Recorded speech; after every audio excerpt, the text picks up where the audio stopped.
and happy to have you for today's show. It's a pleasure. Yeah, happy to be here.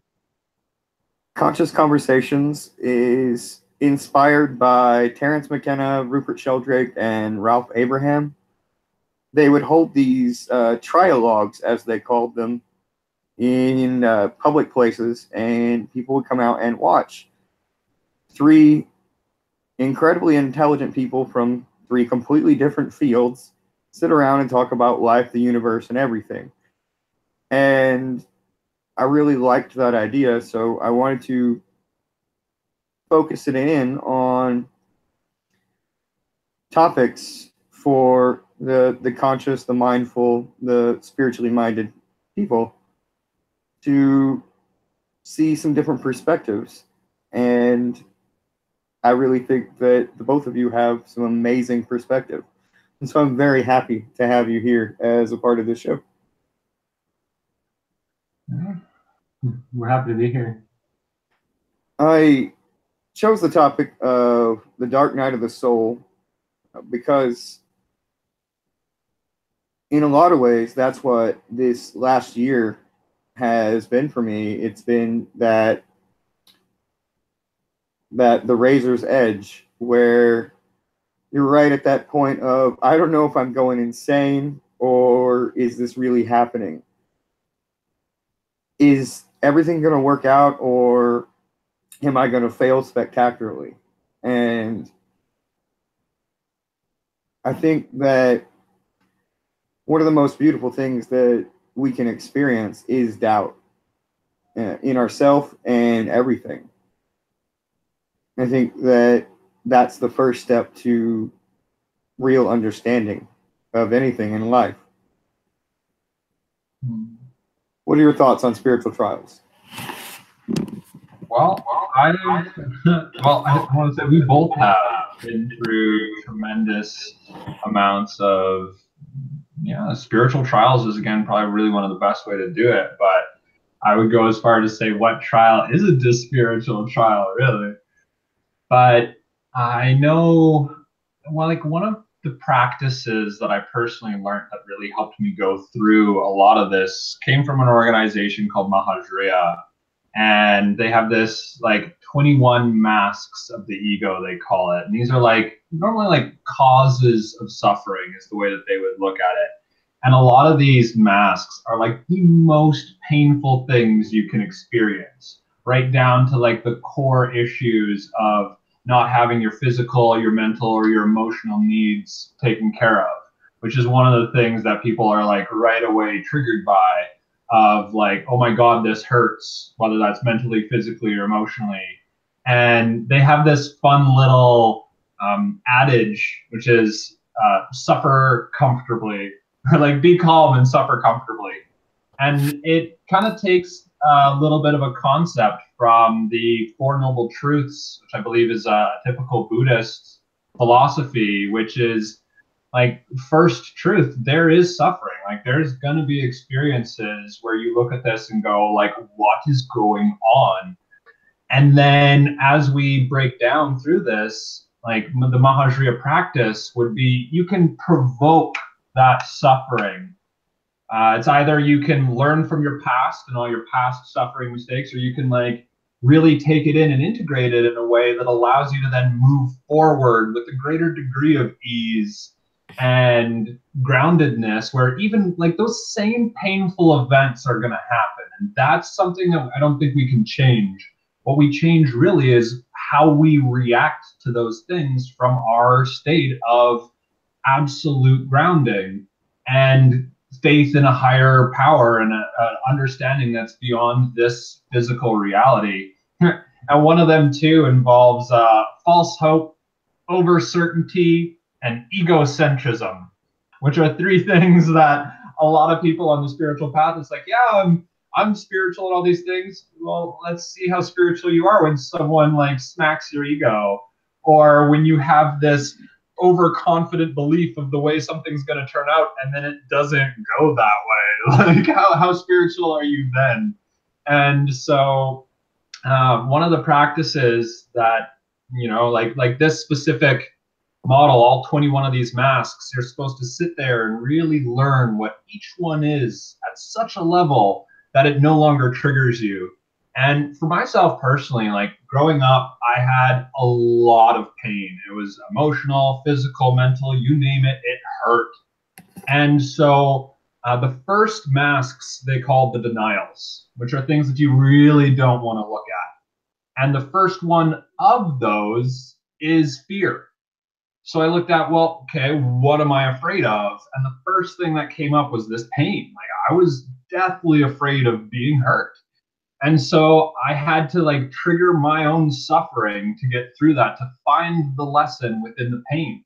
I would sit there in like a full lotus pose, like just racking my body with the most intense physical pain I could endure, and then kept going till the point of breaking, and then kept going until I would sit there and go, okay, what was I actually afraid of? Yes, this is uncomfortable, but more than that, like what's the lesson inside of it? How can I see through this? How can I learn empathy from these experiences? And how can I actually conquer my fear of these things? I realized a lot of the fear I had too. Well, fear, shame, and pride are the first three. So I had a lot of shame that existed about like body image, and I also had a lot of pride concerning a lot of these things equally as well. I realized that most of my shame existed because I was afraid of doing the actual exercise and the work and all of that hard stuff because it hurt. And so as soon as I got through that pain, realizing that that was still going to be there, but I could change my perception of it, then suddenly yoga started happening and all these other exercises. I'm like going to the gym now and starting to like do these things and like really feel the benefits of that. It still hurts, but it's not that same degree of suffering anymore. So like the only way I would have ever understood this though is by literally like making myself suffer and sitting there looking at it until it didn't hurt anymore. And that's it's not fun. Like, let's meditate. People don't want to do that.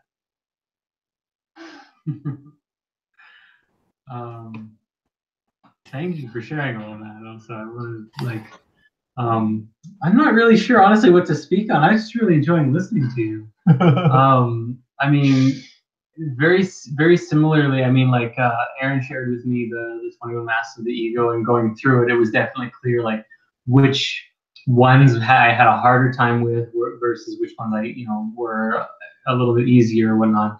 And then that really helps just kind of hone in on, yeah, like checking into yourself on a regular basis when you're struggling and you're realizing, oh, I'm suffering with whatever it is.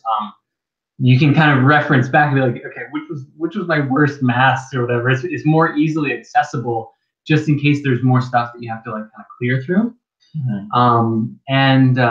I mean, yeah, I mean, like we could all probably go into a lot of the different things that we've kind of suffered through, whether it's like earlier youth stuff or more recent stuff, when we're adults. Like there's challenges all the time, but it really is about, yeah, kind of like what Aaron says, is like your ability to like the way that you react to it changes. And I almost want to say, like, once you've experienced it, if you've really transcended that struggle, then it's probably fair to say that you don't actually experience that at all anymore. But sometimes you have to like really go through it and get the hard lesson before you can actually like break free of that, right? And if you don't learn the lesson, you're going to keep kind of going around that circle over and over again until you actually like really get it.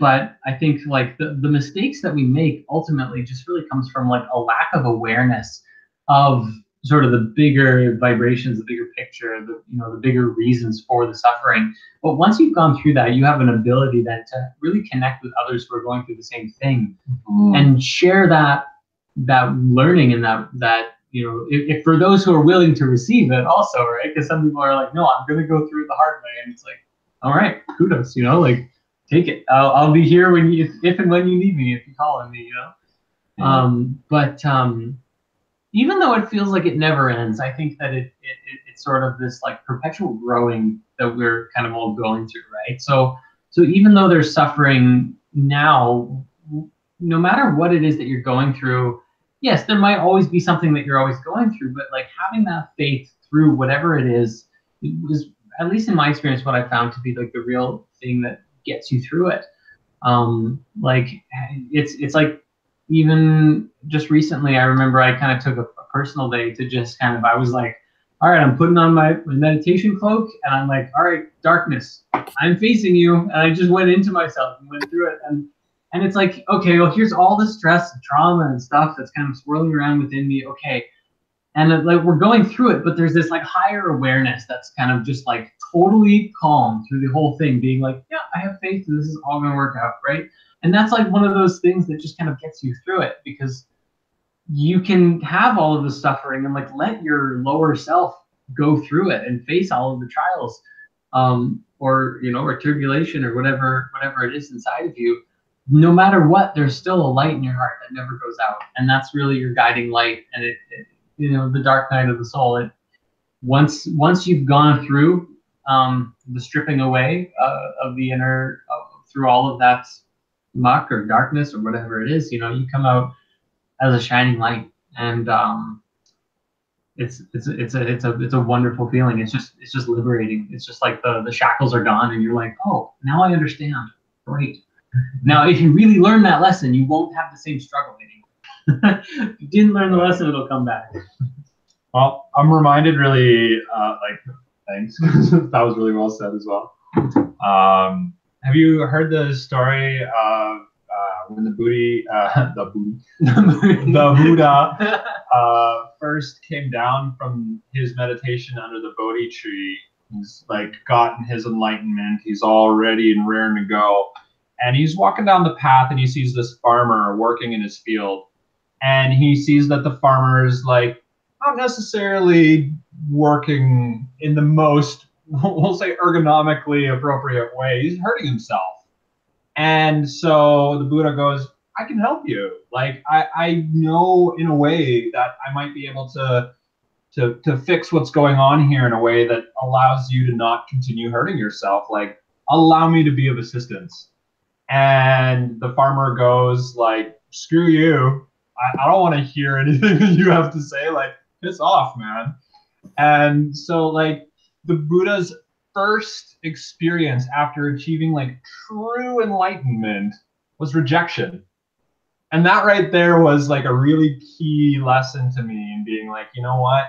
There's still, again, going to be those difficult experiences, but the Buddha right away saw what happened, was like, okay, free will, like you're totally entitled to have your own experience, and like blessings upon you, carry on, and so like exactly like the reactions changed, and the lesson has allowed it to no longer really hurt in the same degree. And likewise, like through the same degree of meditations that I was going through, like I can still get triggered, I can still have these negative experiences, but as soon as something comes up in me, I look at it from the perspective now of like, not necessarily why is this happening, but that's a good way to look at it, but what lesson do I need to learn from this experience, as opposed to like, where's all this coming from? Why is the universe testing me? Well, yeah, that's a good question, but also like, okay, well, what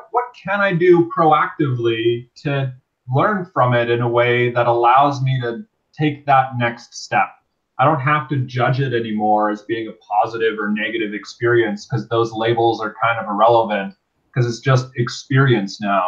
So if I look at it through that filter, how can I grow from this experience? And just as soon as I start asking those questions, it's like, well, look at all those mistakes you made leading up to this. And I'm like, oh, okay, well, that kind of makes sense as to why it happened and what I'm supposed to learn from it, all click at the same time. So I want to like turn back to you, Joshua, and like, what do you have to say about all this?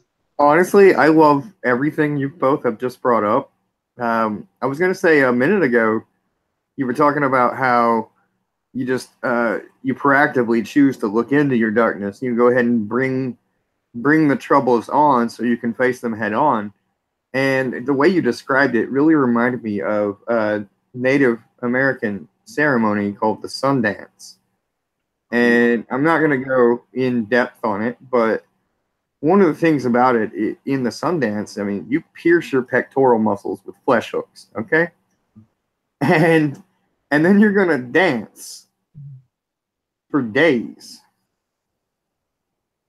Like 3 or 4 days of dancing while you've got flesh hooks through your pectoral muscles, and those are tied onto a tree. And when the sun rises on like that 3rd or 4th day, you're going to summon all your strength and you're going to turn, you're going to run full speed away from that pole. Now, there is no better representation to me of going ahead and taking the most difficulty you can pile on yourself than to do that much pain and endurance work. That is a testimony to the amount of will you have to do that. And I was always too terrified when I got invited, because honestly, that's terrifying, like, to me. Ow, I don't know, but I did try the sleep deprivation and the fasting for extreme lengths and a variety of other methods for testing my my fortitude and my willpower over the years. And I think that the reason that I did that a lot of the times was very much that I wanted to figure out what that darkness within me was. Why did I feel that way about myself or someone else? Why did I react that strongly? Why did it bother me what someone thought about me? Why did it bother me that somebody thought I was being pretentious or arrogant or a know-it-all when I was honestly just trying to help them? Which, I imagine listening to that story about the Buddha is very much resonant to how I felt then, which was, I don't understand why you're angry at me or why you're mad at me, because I'm just trying to help. But I was recently rereading the works of Carlos Castaneda, and his teacher was getting on to him in like the 2nd book, and because they were traveling through a town and they saw a bunch of kids, orphans, who were hungry and who were having to do, shady jobs on the street to make money for food. And Carlos looks over at his teacher, Don Juan, and he says, well, somebody should do something. And his teacher, Don Juan, laughed at him and said, why? And he got really upset at his teacher. And he said, because they're starving and they're orphans and they have nowhere to go. And his teacher said, so do you think you're superior to them? And he said, well, I'm obviously doing better than they are. And he said, are you? And the long and the short of that story was that you don't know what their life is and where their life is going to lead. But everyone creates their own path. And so to assume you know their path better than they do is pride. They're where they want to be. And when they don't want to be there anymore, they won't. And when I read that, I went, wow, that's exactly the issue I was having all those years. I just wanted to help people. But I was trying to help them in the way that I believed was best, which meant I was closed off to listening to what they needed to say or what they needed to hear. I think for me, that's been a big lesson this last year, is learning how to be more open and let things be rather than try to do them the right way.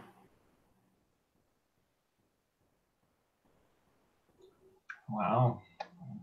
Thank you for sharing that, because I feel I've come to a similar understanding as well of, if you take the Celestine Prophecies, they look at that and they give this little example of like the soul having a conversation with the souls of their parents before they get born. Mm-hmm. That dream of what their life is going to be, all the struggles, all the experiences. Like in that particular example, like that soul of that orphan would have known what was going to happen there and would have known the potential of rising out from those experiences, really being that phoenix, and the growth that would happen through that being the most tremendous and amazing experience they could have. And so to assume that, you know, we know better than that soul agreement, I can hear that.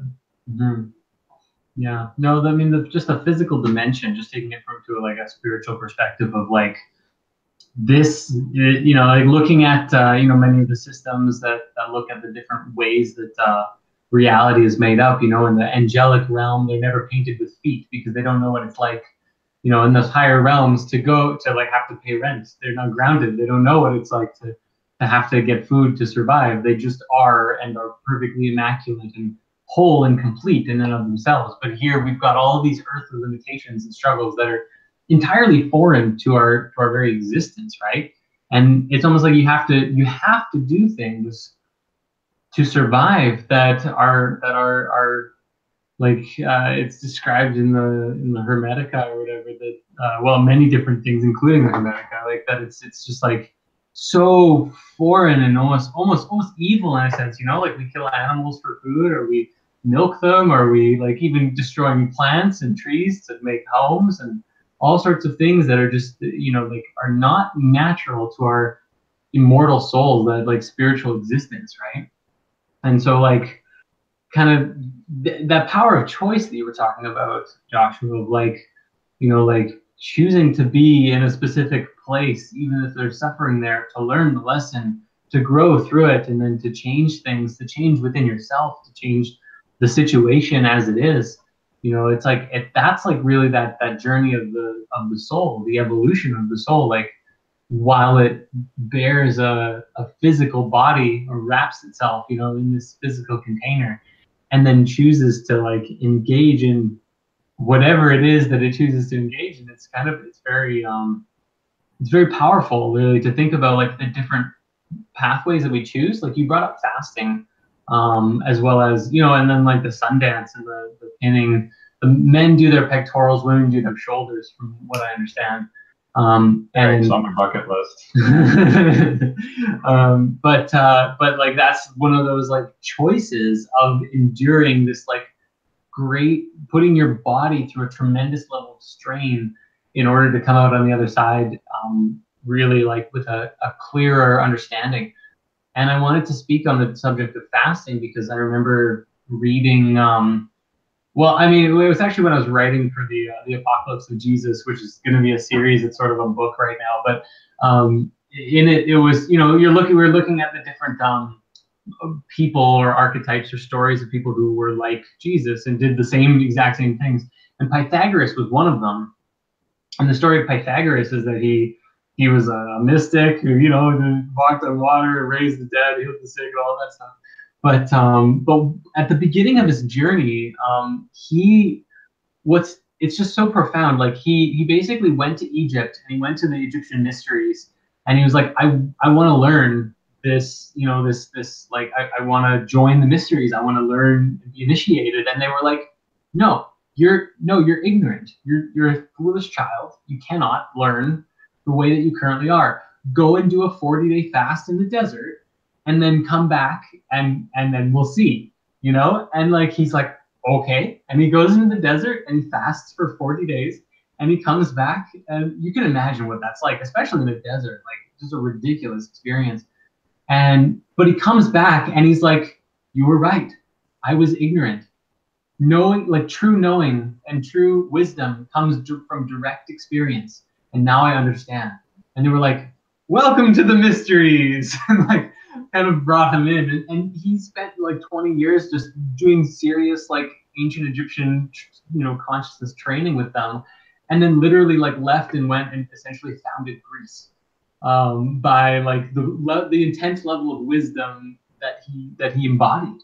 But it was only by putting himself through that, you know, like first like the gateway to even get any wisdom, and then serious like following instruction and doing all of this training for so long, that put him and embodied such a state that he was able to actually like go and do something as revolutionary as literally create a new civil state, which really became one of the nexuses of all Western and modern thought. You know, like so much of our modern understanding came from the rediscovery of the Greek texts during the Renaissance, and it's profound. So, like, I mean, for those I guess who are watching and just like I said, there's a just this thought in general is that like it's not for no reason that you choose to put yourself through this state of suffering, but that you do it specifically in order to really to have that experience and gain a new level of wisdom and understanding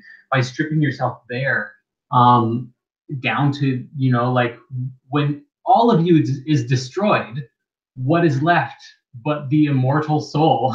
And like just being able to like touch that and connect with that is such a I think it's something that at least anybody on a spiritual path can say that that's kind of what they're striving for, right? That's kind of what it's about, is really connecting with the eternal consciousness that's within and moving through all of us. I love the way you phrased that last bit, especially.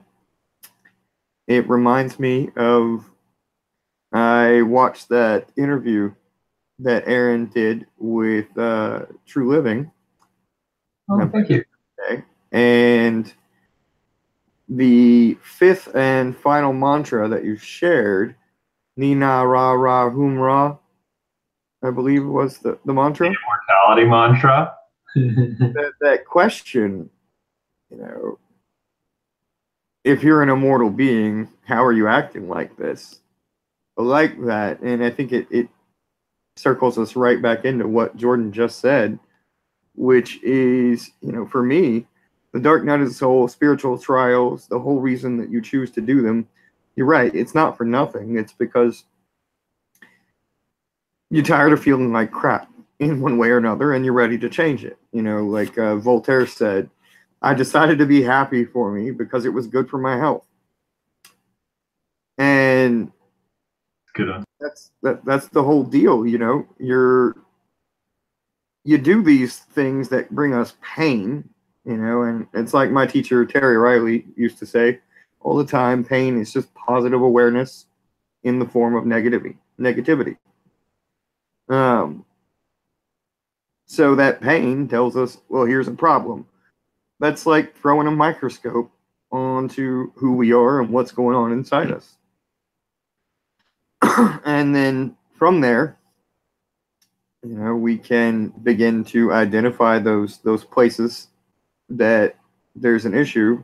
And as we cut away each thing that really isn't us, we become more and more of that immortal being we are. And in doing so, we don't just help ourselves, but we help everyone. Like that farmer you mentioned with the Buddha, that may have been his response, but I am positive that he was not expecting the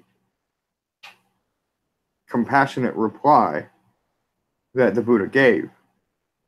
And so, even though it didn't change his life right then in that moment, his life was still forever changed because an expected behavior pattern didn't occur. Something new happened. And I think that's beautiful. I think that's the beauty to spiritual trials, is even though no one will ever really understand the full depth of what these experiences mean to us as we go through them, we still get something we can bring back and share with others.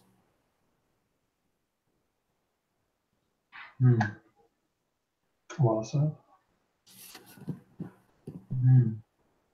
I was going to go really a lot deeper. I had this plan to go a whole nother direction with this call. And honestly, I really love the direction we went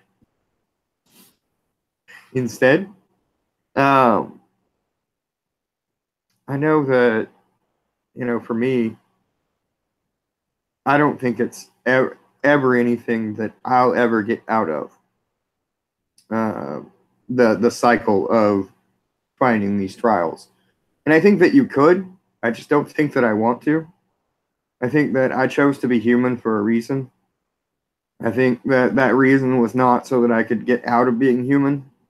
And I think that's why I define enlightenment the way I do, in that it's not some place that you get to, it's a state of mind that you exist in.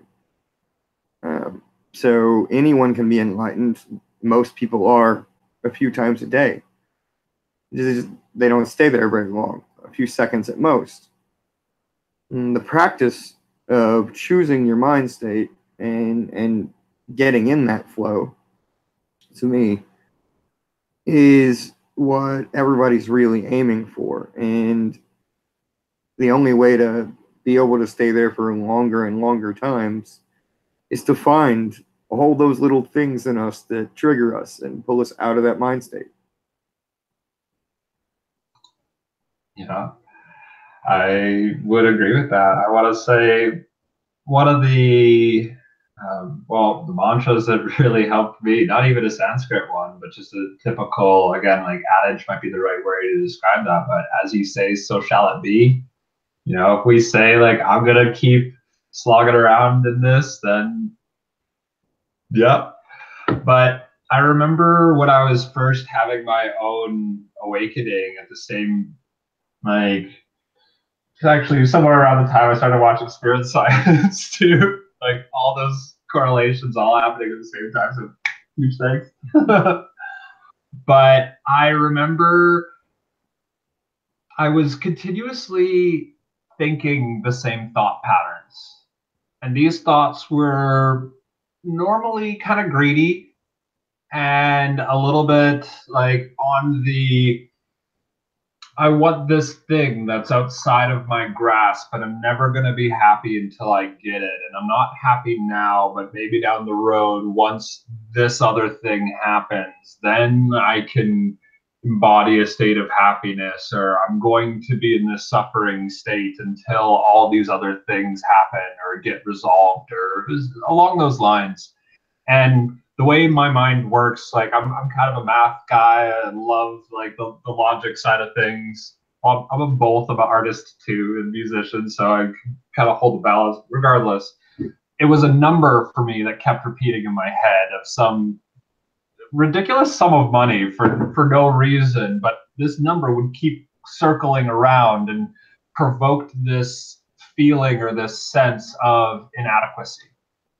And so as I started learning about just basic self-awareness, there was a process through this company that I was working with as part of, like I was working for this like little local safety and health company, and they had brought in this like Myers-Briggs specialist, who I found out later was actually a Reiki master as well. So this lady was just beaming with positivity, and she came in there and started teaching like how to, like the name of her company was Appreciating Differences in Others, like that as a concept. But through Myers-Briggs, she would like teach other companies how to work better together. And one of like she had this little like flow chart that was like your thoughts will influence your your feelings and your emotions, which will influence your behavior and how you act in the world, which in turn will influence your results of the type of world that you're creating. And so I had to like kind of dead stop myself and say, okay, well, what are the thoughts that I'm having? How does those thoughts make me feel? How do I act when I'm feeling that way? And then look at the world around me and say, are all those things lining up? And lo and behold, they were. And so I then started trying to train my mind or my own ego. And every time that stupid little number would click into my head, I would completely like cancel was the keyword that they had for this particular practice of like, nope, cancel. I don't need to think that thought anymore. What thought do I want to think instead? And then this is where the Sanskrit mantras started coming in, because now I had by this time started learning those as well. And so it was Om Shanti Shanti Shanti. You know what I mean? Like I don't have to feel inadequacy. I can focus on peace. Or at this point in time, Om Mani Padme Hum. I can be compassionate and just focus on what it would be like to be compassionate towards myself and towards everyone around me. And then I ask the question of where are these thoughts coming from in the first place? Like if there's that that dark part of my soul, who that is. And so at this point in time, I had already gotten my soul name, and you're in our Slack group, so you've seen that as well, as Vajra Javalika. And it's the exact same English name that I have, Aaron Michael, but like translated into Sanskrit, it's virtually the exact same meaning. So it's really cool to me. It's like it's the same name, but just another language. But it represents this indestructible radiance, this being who's this immortal soul, which we all carry. And so I was like, okay, well, if I have this higher being, then I can probably appreciate that as above, so below. I probably got me a lower being too. And so I tried to assume or identify if I'm like having these negative thoughts and then the other thoughts that are kind of like coming in and having an argument within myself of something that's proactive towards the life I want to create. And then that other part of me that's going like, no, no, no. Like, and so I did this really deep meditation where I just sat down and tried to like, the word is transmigration of consciousness. And I might have even talked about this, I think I did during my interview as well, where I literally went down into that soul being of my lower self. My shadow self is what it's often called as well. I think Eckhart Tolle calls it the pain body, if I'm not mistaken. And so I went down into this and said, okay, well, what happened to that soul to cause it all of this negativity, and how can I like forgive it? How could I learn empathy through these processes? And as soon as I stepped into the perspective of seeing through that being, it was like instantly like heavy, and this literal hell erupted around me. And again, like pain and anguish, just absolute hatred was all I could experience because it was like surrounding me so densely that it literally felt heavy in my body. And at that point in time, I was like, oh, wow, here's a soul that's just really hurting. Just so much pain and so much trauma that happened to this lower soul that I could totally understand why it was thinking those thoughts of, no, no, no, you have to get all those things. You have to do all this work. Otherwise, you'll never be happy. Because, well, I suffered because I didn't have any of those things, was like the way that that perspective was formed. And I was like, oh, well, that makes sense. I can forgive that. I can forgive you, you know, like I can look at that from that higher perspective of you were just a victim like everyone else was. And so from that state, let's let this go.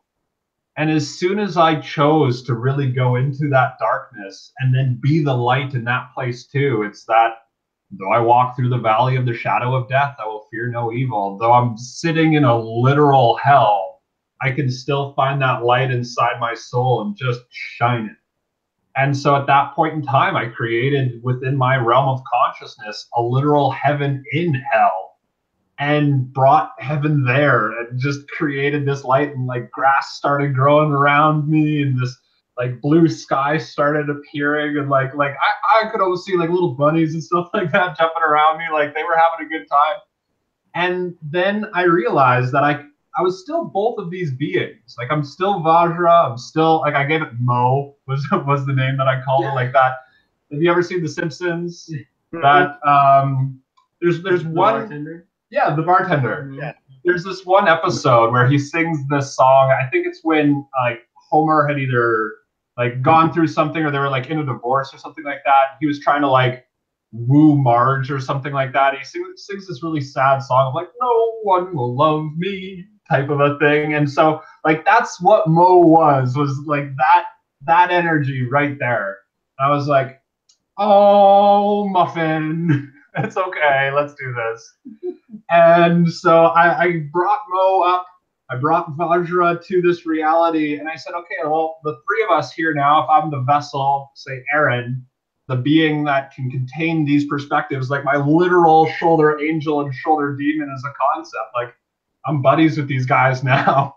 And so I brought them into my meditations. I was like, you know what, let's consciously work through this together.